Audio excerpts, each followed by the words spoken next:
வணக்கம் நேர்களே. தேர்தல் 2024 சிறப்பு நேர்காணல்ல இன்று நம்மோடு இணைந்திருப்பவர் அதிமுக மகளிர் அணியினுடைய துணை செயலாளர் நடிகை காயத்ரி ரகுராம் அவர்கள். மேடம் வணக்கம். வணக்கம்.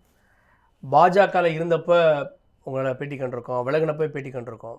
நிறைய வாய்ப்புகள் இருந்தது. திமுக பக்கம்லாம் இவர் போவார் அப்படின்லாம் இருந்தப்போ ஏன் அதிமுகவை தேர்வு பண்ணீங்க? காலங்காலமாக எங்கள் அப்பா ரகுராம் மாஸ்டராக இருக்கட்டும், என்னோட குழு தாத்தா கே சுப்பிரமணியம் அவர்களாக இருக்கட்டும், ஒரு பெரிய ஏடிஎம்கேயோட ஃபேன்ஸ் தான் நாங்கள் அப்படின்னு சொல்லுவாங்க. ஃபோட்டோஸாகவே இருந்திருக்கோம். நிறைய அப்பா வந்து பயணிச்சிருக்காங்க ஜெயலலிதா அம்மாவோட, புரட்சி தலைவி ஜெயலலிதா அம்மாவோட நிறைய பயணிச்சிருக்காங்க. ஏன்னா சைல்ட்ஹுட் ஃப்ரெண்ட்ஸ் அவங்க, அதனால் நிறைய ஒர்க் பண்ணியிருக்காங்க சினிமா இண்டஸ்ட்ரியில். புரட்சி தலைவர் எம்ஜிஆர் அவர்களோடையும் புரட்சி தலைவி அம்மாவோடையும் நிறைய ஒர்க் பண்ணதுனால இன்னும் அவர் நல்லாவே ட்ராவல் பண்ணியிருக்காரு. நேரு ஸ்டேடியம் ஓப்பனிங்காக இருக்கட்டும், அதுக்கப்புறம் வந்து கேம்பெயின்ஸ்க்காக இருக்கட்டும், அப்பா நிறைய ஒர்க் பண்ணி கொடுத்துருக்காங்க. ஸோ நியாயமாக நான் வந்து ஏடிஎம்கேல தான் ஜாயின் பண்ணியிருக்கணும் ஃபஸ்ட்டே. ஸோ அது வந்து ஒரு ஃபேட்டுன்னு சொல்லுவேன். டைரக்ஷன் மாறி போய் வேற அங்கே பிஜேபியில் சேர்ந்தது.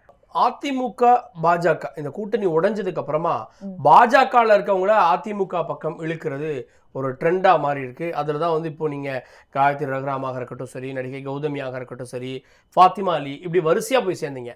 ஸோ இப்போ வந்து பாஜக ஆட்களை எடுக்கணுன்றதுக்காக உங்களை போன்றவர்களுக்கு வாய்ப்பு அதிமுக கொடுக்குது கிடையாது. இது வந்து என்னோட பர்சனல் டிசிஷன். இது கௌதமி மேடமும் அவங்களோட பர்சனல் டிசிஷன் தான் இங்கே நாங்கள் அதிமுகவில் வந்து சேர்றது. ஏன்னா பிகாஸ் நாங்கள் ஏற்கனவே அம்மா ஜெயலலிதா அம்மாவோட தீவிர ரசிகர்களாக நாங்கள் இருந்திருக்கோம். ஒரு பெரிய ரோல் மாடல். ஒவ்வொரு பெண்மணியும் இங்கே வந்து இன்ஸ்பிரேஷனாக வந்து யார் பார்ப்பாங்கன்னா ஃபஸ்ட்டு ஜெயலலிதா அம்மா தான் பார்ப்பாங்க. ஸோ அப்படி இருக்கும்போது டெஃபினட்டாக எங்களுக்கு வந்து அவங்களோட கட்சியில் இருக்கிறது தான் கரெக்டு. அதே மாதிரி ஒரு விமன் எம்பவர்மெண்ட், அவங்க ஒரு லீடர்ஷிப்பை வந்து ஏற்றுக்கக்கூடிய கட்சி, விமனோட லீடர்ஷிப்பை ஏற்றுக்கக்கூடிய கட்சி வந்து அதிமுக இருக்கும்போது டெஃபினட்டாக வந்து நம்மளுக்கு இதுதான ரைட் பாத்தாக இருக்கும். அண்ட் ரெண்டாவது, மாநிலத்துக்கு நாங்கள் வந்து ஒரு பிரதிநிதியாக இருக்கும்போது எங்களுக்கு வந்து டெஃபினட்டாக அதிமுக தான் கரெக்டான ஒரு பார்ட்டி அப்படின்றது தான் நான் சொல்லுவேன். இப்போ நான் சமீபத்தில் நிறைய விஷயங்கள் பார்க்கும்போது பாஜக எதுவுமே மாநிலத்துக்காக எதுவுமே பெருசாக எதுவும் பண்ணலை தமிழ்நாட்டுக்காக. ஸோ அதனால் அந்த வகையில் எங்களை பொறுத்த வரைக்கும் ரெப்ரசன்டேஷன், நாங்கள் வாய்ஸ் அவுட் பண்ணும்போது, மக்களுக்காக நாங்கள் வாய்ஸ் அவுட் பண்ணும்போது டெஃபினட்டாக வந்து அதிமுக போன்ற கட்சி தான் அது வந்து கரெக்டான ஒரு பாதையை எடுத்துகிட்டு போகும் அப்படின்றது தான். பாஜகவில் இருந்து பார்க்குறப்போ உங்களுக்கு ஒரு மாற்றா அதிமுக தெரிஞ்சிருக்கலாம். ஆனால் வந்து திமுக என்ன சொல்கிறாங்கன்னா பாஜகவும் அதிமுகவும் ஒன்று தான், ரெண்டு பேரும் பேசி வச்சுட்டு தேர்தலில் பிரிஞ்சிருக்காங்க அப்படின்றாங்க. இப்போ நீங்கள் சமீபத்தில் பார்த்தீங்கன்னா கூட என்இபி வந்து அக்செப்ட் பண்ணது வந்து திமுக தான். ஸ்கூல் மட்டும்தான் அல்ல, அது மட்டும் இல்லை, அதை தாண்டி அது மட்டும் இல்லாமல் தாண்டி நிறைய விஷயங்கள், மூணு மொழி கொள்கை வந்து எவ்வளோ எதிர்த்தாங்க திமுக. இன்னைக்கு வந்து அவங்க வந்து காம்ப்ரமைஸ்க்கு போயிருக்காங்க. நான் அதிமுக இன்னும் அதே ஸ்டாண்டில் தான் இருக்காங்க. 2 மொழி கொள்கை தான் இருக்கணும் அப்படின்ற ஒரு விஷயத்தில். அப்படி இருக்கும்போது இன்னைக்கு வந்து அவங்க எப்படி பெண்ட் ஆகிறாங்க அப்படின்றத பார்க்கும்போது உங்களுக்கு நல்லாவே தெரியும். ரெண்டாவது, அண்ணாமலை போன்றவர்கள் வந்து கண்டிப்பாக 100% நான் உறுதியாகவே சொல்வேன், அவர் வந்து திமுகவின் செல்லப்பிள்ளை அப்படின்றது தான். அண்ணாமலை திமுகவின் செல்லப்பிள்ளை. ஆமாம், புதுசா இருக்கு. ஆமாம், வெளியில் வேணா அவர் என்ன பில்டப் என்ன வேணா கொடுக்கலாம். ஆனால் வந்து உள்ளுக்குள்ளே வந்து ஒன்றா தான் இருக்காங்க. இன்னி வரைக்கும் எந்த ஆருத்ரா ஸ்கேமாக இருக்கட்டும் எதுவுமே பெருசாக எதுவும் வெளியில் வரல, எதுவுமே ஆக்ஷன் எடுக்கல. நீங்கள் பார்த்தீங்கன்னா நிறையா விஷயம் அவங்க மேலே ஒரு குற்றச்சாட்டுகள் இருக்கும்போது இது வரைக்கும் பிஜேபி ஆக்ஷன் எடுத்த மாதிரி எதுவுமே நம்ம பார்க்கல. ஸோ அப்படி இருக்கும்போது இவங்களுக்குள்ள ஒரு அண்டர்ஸ்டாண்டிங் வந்து இப்போ இல்லை. செந்தில் பாலாஜி வழக்கில் அண்ணாமலைக்கும் செந்தில் பாலாஜிக்கும் இந்த வாட்ஸ் விவகாரத்துல இருந்து பெரிய சண்டையே நடந்துச்சு. அதெல்லாம் வெளியில, செந்தில் பாலாஜி வந்து ஜெயில்ல இருக்காரு. அதெல்லாம் வெளியில. இன்னைக்கு உள்ளுக்குள்ள அவங்க எவ்வளவு ஃப்ரெண்டா இருந்தாங்கன்றது ஆடியோக்கெல்லாம் நான் வெளியிடுறேன், ஊழல் பட்டியல் வெளியிடுறேன், அண்ணாமலை கொடுத்துருக்காரு. ஊழல் பட்டியல் விட்டாரா? ஊழல் பட்டியல் இல்லையே, கடைசியில சொத்து பட்டியல் தானே விட்டார் அவரு. ஸோ என்னை பொறுத்த வரைக்கும் ஒரு ஐ வாஷா தான் அவர் பண்ணிட்டு இருக்காரே தவிர பிஜிஆர் எனர்ஜி பற்றி கொடுப்பேன்னு சொன்னாரு, எம்டி ஃபைல்ஸ் தான் காமிச்சாரு. அதுக்கப்புறம் எதுவுமே டைரக்டா அவர் வந்து சொன்ன குற்றச்சாட்டுகள் அவங்க எடுத்து காமிக்கவே இல்லை அவர். ஸோ இந்த வகையில் பார்க்கும்போது நீங்கள் வந்து பேக்டோர் என்ட்ரியில் அவர் வந்து நல்ல ஒரு டீலிங்கில் தான் இருக்காங்க அப்படின்றது நம்ம எல்லாருக்குமே தெரியும். காவேரி விஷயத்துலையா இருக்கட்டும் குவைட்டாக இருக்காங்க. அதே மாதிரி கச்சத்தீவு விஷயமா இருக்கட்டும் அவங்களுக்குள்ள ஒரு நாடகம் தான் போட்டுட்ருக்காங்க. அதான் நாங்கள் 2 பேரும் போலீஸ் திருடன் விளையாட்டு மாதிரி 10 வயசு குழந்தைங்க விளையாடுற மாதிரி, நீங்கள் ஓடுற மாதிரி ஓடுங்க, நான் பிடிக்கிற மாதிரி பிடிக்கிறேன், இல்லை நீங்கள் நீங்கள் தப்பிச்சு ஓடுற மாதிரி நடிங்க, நாங்கள் பிடிக்கிற மாதிரி ஆக்ட் பண்ணுறோம், இப்படிதான் இருக்கு அப்படின்றது தான். ஆனா களத்துல திமுகவுக்கும் பாஜகவுக்கும் தான் போட்டி இருக்க மாதிரி இருக்குல்ல, அதிமுக எங்க? அதிமுக இப்போன்னு இல்லைங்க, ஃபர்ஸ்ட் அவங்களோட முக்கிய கொள்கையே திமுக போன்ற ஒரு தீமையான ஒரு கட்சியை வந்து எதிர்க்கிறதுல தான் வந்து அதிமுக ஃபர்ஸ்ட் டேலேருந்து அது வந்து ஒரு பெரிய கொள்கையாகவே வச்சுருக்காங்க. அதே மாதிரி மாநில உரிமைகள் வந்து பெற்றுக் கொடுக்கறதுக்கு அதிமுக தான் இருந்திருக்கு. இப்போ வந்து நாடகம் போட்டுட்டு நாங்கள் தான் ஆப்போசிட்டில் இருக்கோம் அப்படின்றதுலாம் கிடையாது. ஏன்னா 1999 நம்மளுக்கு தெரிஞ்சிருச்சு அவங்க கூட்டணி இருந்தாங்க. ஸோ சதிகள் நிறைய விஷயங்கள் வந்து அம்மா சார்ந்து நிறைய சதிகள் வந்து அவங்கள எப்படியாவது கீழே கொண்டு வரணும் அப்படின்ற ஒரு விஷயம் வந்து எவ்வளோ தான் ஸ்ட்ராங்காக இருந்தாலும் சரி, இன்னைக்கு வந்து அந்த சதியெல்லாம் தாண்டி அம்மா வந்து ஜெயிச்சுட்டே வந்துட்டே இருந்தாங்க. எல்லாம் தாண்டி இப்போ திருப்பியும் அதே சதி வந்து அவங்க வந்து அதிமுகவை தான் உடைக்கணும்னு பார்க்குறாங்களே தவிர, அவங்க சிம்பிளை முடக்கணுமோ அதிமுகவை இது பண்ணணுமோ எல்லாமே வந்து பிஜேபி வந்து அதிமுக தான் எதிர்க்கிறாங்களே தவிர அவங்க திமுக எதிர்த்து ஸ்ட்ராங்காக இது வரைக்கும் ஒரு விஷயமும் பண்ணலை அப்படின்றது தான் நான் சொல்லுவேன். இதில் வந்து இபிஎஸ்னுடைய செல்வாக்கு பெரும்பாலும் கொங்கு மண்டலம். அண்ணாமலை வந்து கொங்கு மண்டலத்தை சார்ந்தவர். அதை தாண்டி 26 தேர்தலில் அண்ணாமலை நமக்கு ஒரு போட்டியா வந்துருவாருன்னு அண்ணாமலை நீங்க வந்து அவர் விலகிட்டாரு. அண்ணாமலை நீங்க கொங்கு மண்டலத்துல இருந்து வந்தவர்னு சொல்லாதீங்க. ஏன்னா அண்ணாமலை வந்து ப்ரௌடு கன்னடிகா, அவரு கர்நாடகால இருந்து வந்தவர். ஓகேங்களா? ஸோ இல்லை அவர் வந்து கர்நாடகா தான், அவர் வந்து மைசூர் தான், அவர் அங்கே இருக்கிற வந்து சிங்கமோ அசிங்கமோ நம்மளுக்கு அதை பற்றி கவலை இல்லை. என்னை பொறுத்த வரைக்கும் அவர் ப்ரௌடு கன்னடிகா, கடைசி வரைக்கும் அவர் கடைசி மூச்சு வரைக்கும் ப்ரௌடு கன்னடிகான்னு சொன்னார். பேசினா இருந்தாலும் அதுதான் உண்மையை தான் சொல்லியிருக்காரு அவர் அங்கே.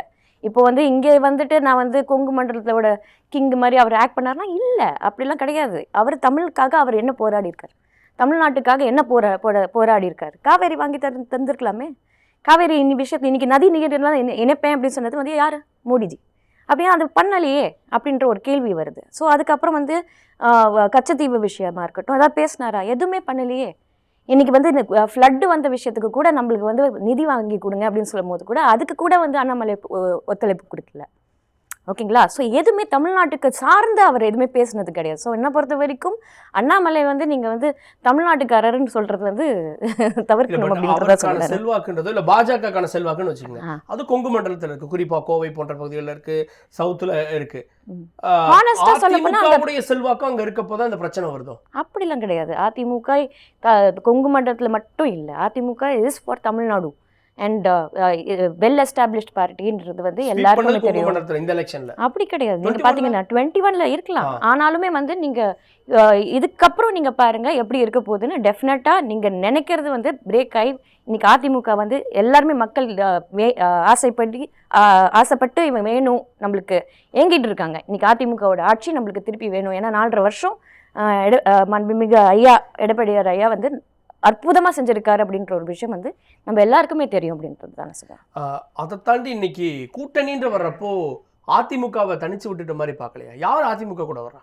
இன்னைக்கு நீங்க யாரும் கூட்டணி வந்து இன்னும் இது டிசிஷன் போயிட்டு இருக்கு, பேச்சுவார்த்தைகள் போயிட்டு இருக்கு, அதுக்கான டைம் இருக்கு. ஐயா அவங்க கண்டிப்பாக வந்து ப்ராமிஸ் பண்ணியிருக்காங்க, ஒரு நல்ல மெகா கூட்டணி இருக்கும் அப்படின்றது வந்து சொல்லியிருக்காரு. டெஃபினட்டாக அது சொல்லுவாங்க. ஸோ 2 கோடி தொண்டர்கள் உள்ள கட்சி எப்படி நீங்கள் தனியாக இருக்குன்னு நீங்கள் சொல்லுவீங்க? பட் பாஜக பக்கம் நிறைய பேர் போயிட்டு தான் பார்க்கல, இவங்களாம் ஒன்றா இருக்கப்போ இப்போ வாசனா இருக்கு, அவர் சொல்கிறாருல்ல இந்த மாதிரி நீங்கள் போடுற சர்வேஸ்லாம் இருக்கு இல்லையா, அதெல்லாம் பார்க்கும்போது நம்ம ரொம்ப காமெடியாக இருந்துச்சு. ஃபஸ்ட்டு சர்வேலாம் அவங்களுக்கு பூத் ஏஜென்ட்டே கிடையாது. ஓகேங்களா? ரெண்டாவது வந்து நீங்கள் பார்த்தீங்கன்னா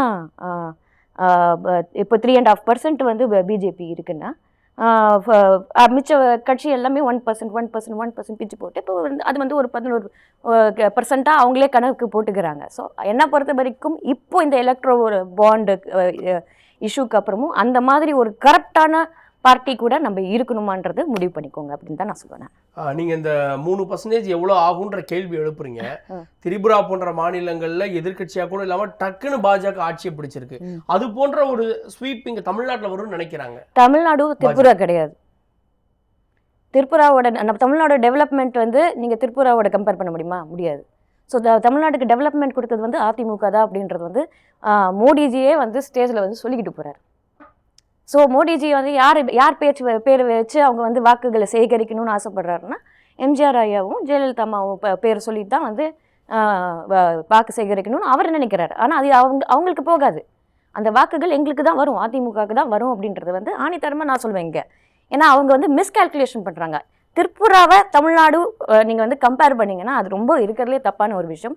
சவுத்தில் இருக்கிற பாலிடிக்ஸ் வேற, அவங்க நார்த்தில் செய்கிற பாலிடிக்ஸ் வேற. அதிமுக இந்த தேர்தலில் 3ஆவது இடத்துக்கு தள்ளப்படும், 17% தான் ஓட்டு வாங்கும்னு சமீபத்திய கருத்து கணிப்புகளை பார்த்துருப்பீங்க. அது அண்ணாமலையோட பகல் கனவு அப்படின்றத நான் சொல்லுவேன். அங்கே கொடுக்குற ரிப்போர்ட் அந்த மாதிரி ஒரு போலியான ரிப்போர்ட்டு. அவங்களுக்கே தெரியும். அப்படி இல்லைன்னா எதுக்கு இன்னி வரைக்கும் வந்து பாஜகவோட கூட்டணி வேணும் வேணும் அப்படின்னு சொல்லிட்டு ஏங்கிட்டு இருக்கிறது வந்து அதிமுகவோட கூட்டணி வேணும் வேணும்னு ஏங்கிட்டு இருக்கிறது பாஜக தான். ஸோ அதனால அதுலேயே உங்களுக்கு தெரியும் அவங்க எவ்வளோ வீக் ஆகிருக்காங்க.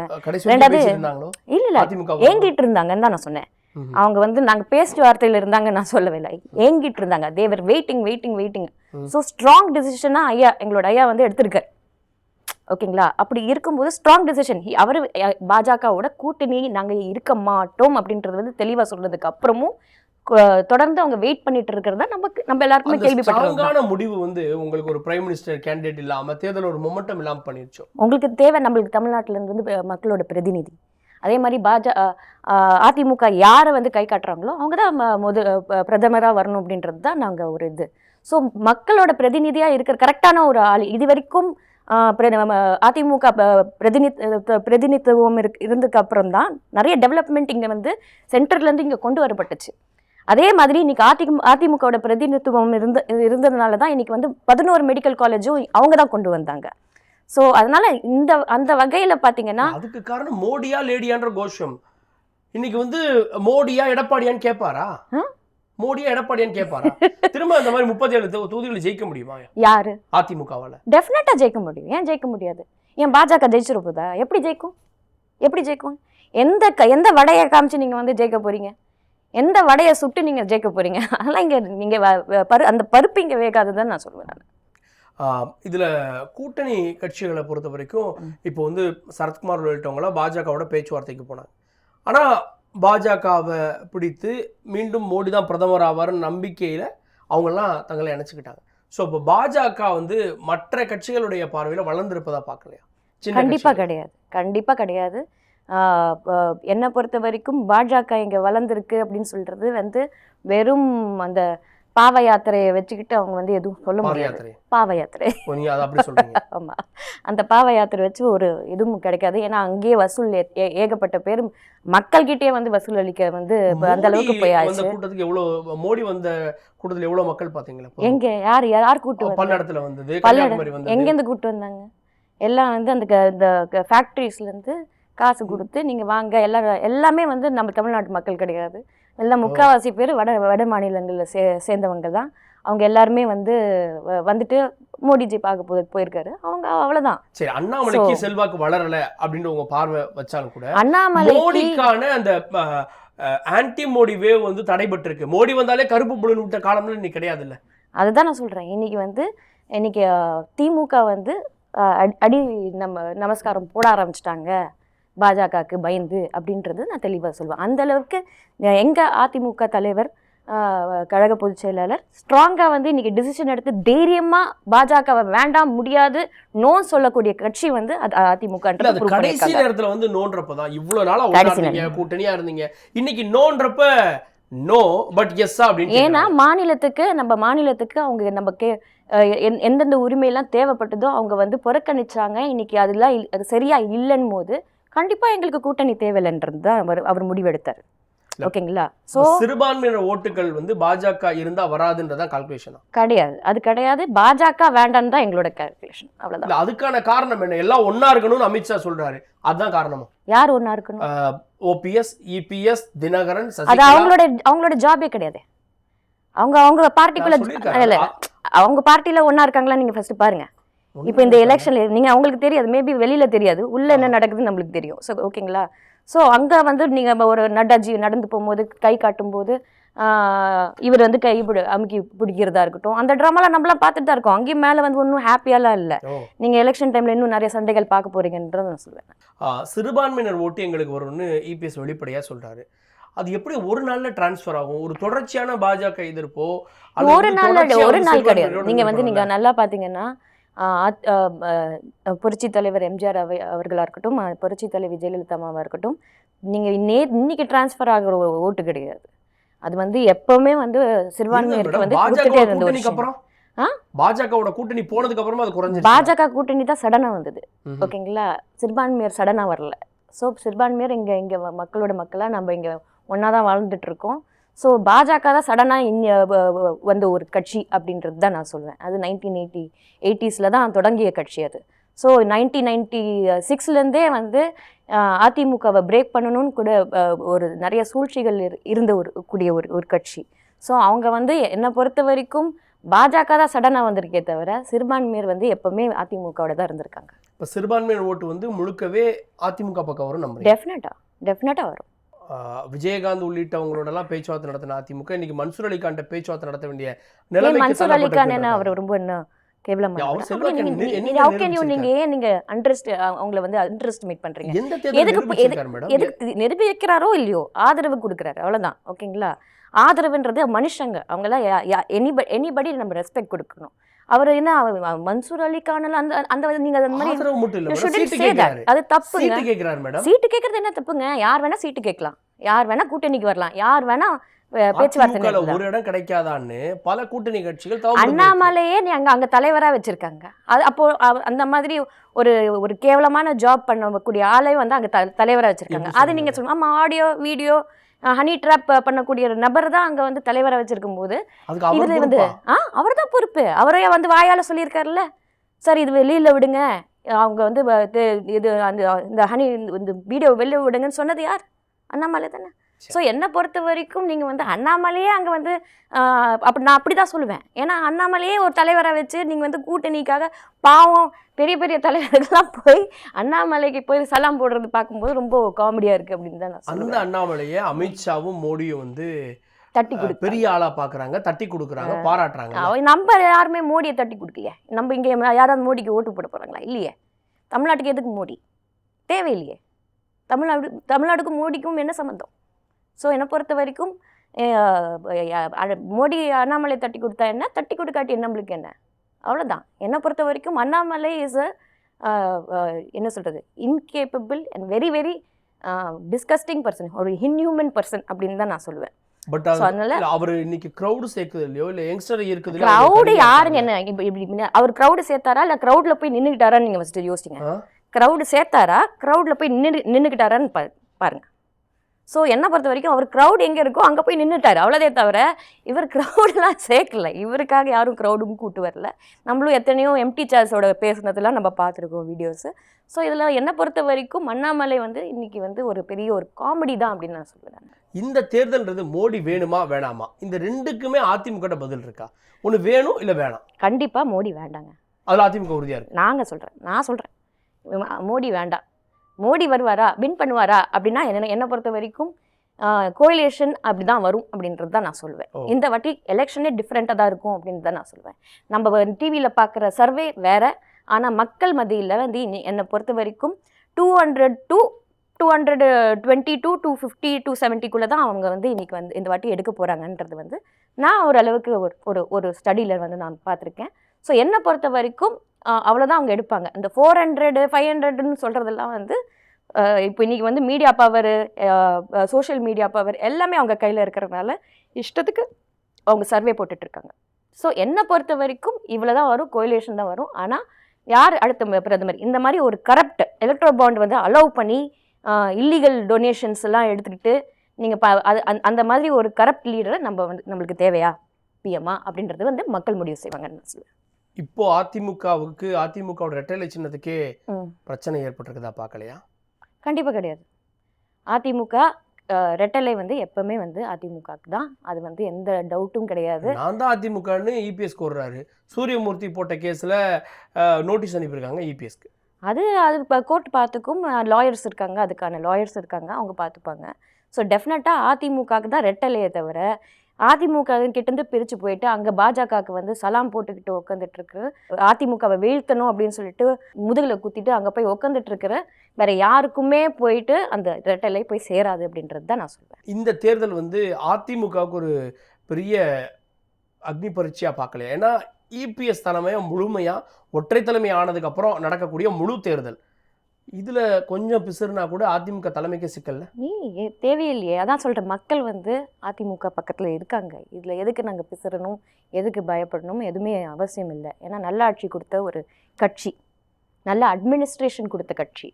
ஸோ அந்த வகையில் வந்து அதிமுகவுக்கு வந்து மக்களோட ஆதரவு இருக்கும்போது எதுக்கு நாங்கள் பயப்படணும், எதுக்கு பிசுறணும்? நன்றி மேடம், நிறைய கேள்விகள் கொடுத்தீங்க. நன்றி. தேங்க்யூ.